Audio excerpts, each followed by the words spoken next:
आज की कहानी का शीर्षक है लालची बहू की कहानी। मनोहर अपने माता पिता के साथ एक छोटे से शहर में रहता था। वह एक कंपनी में काम करता था जिसके पैसे से वह अपना खर्चा और अपने परिवार का खर्चा चलाता था। कुछ वर्ष बाद मनोहर की शादी हो जाती है। उसकी पत्नी का नाम रिया था। रिया एक बहुत ही लालची किस्म की औरत थी। रिया को जब भी पैसे मिलते थे तो वह तरह तरह के कपड़े और गहने खरीद लेती थी। वह जब भी किसी समारोह में जाती थी तो हमेशा नए नए कपड़े और गहने पहनकर जाना चाहती थी। जब उसके पास नए कपड़े और नए गहने नहीं रहते थे तब वह अपने पति मनोहर से जिद करके खरीदवा लेती थी। उसकी लालच से उसका पति भी तंग आ गया था।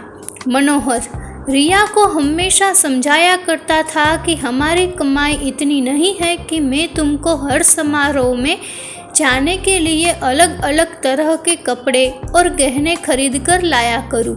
मगर रिया उनकी बातों को मानने के लिए तैयार ही नहीं होती थी। एक दिन जब रिया किसी समारोह में गई थी तब उसकी एक सहेली मनीषा उसके घर पर आई।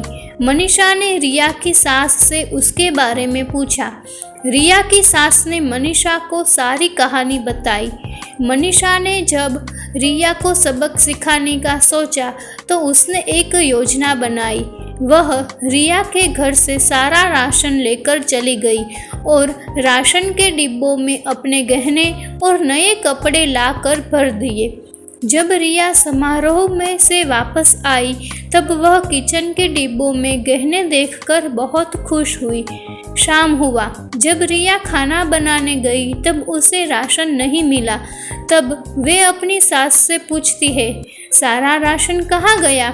उसकी सास ने जवाब दिया, मैंने सारा राशन और घर का सारा सामान बेचकर तुम्हारे लिए गहने और कपड़े खरीद लिए हैं। तुम बदल बदल कर हर दिन नया पहनो।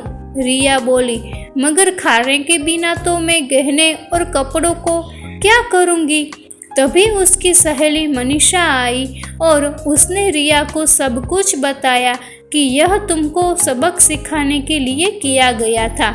अब रिया को समझ में आ गया, जीवन जीने के लिए सबसे ज़्यादा ज़रूरी भोजन होता है, ना कि बदल बदल के गहने और कपड़े पहनना। रिया अब अपने पति के कमाई के अनुसार ही सारा काम करती थी और वह खुशी खुशी रहने लगी। अगर आपको ये कहानी पसंद आई हो तो इसे लाइक करें, शेयर करें और ऐसी ही मज़ेदार कहानियाँ सुनने के लिए मेरी चैनल को सब्सक्राइब कीजिए। और आप फेसबुक पे देख रहे हैं तो मेरे पेज को फॉलो कीजिए।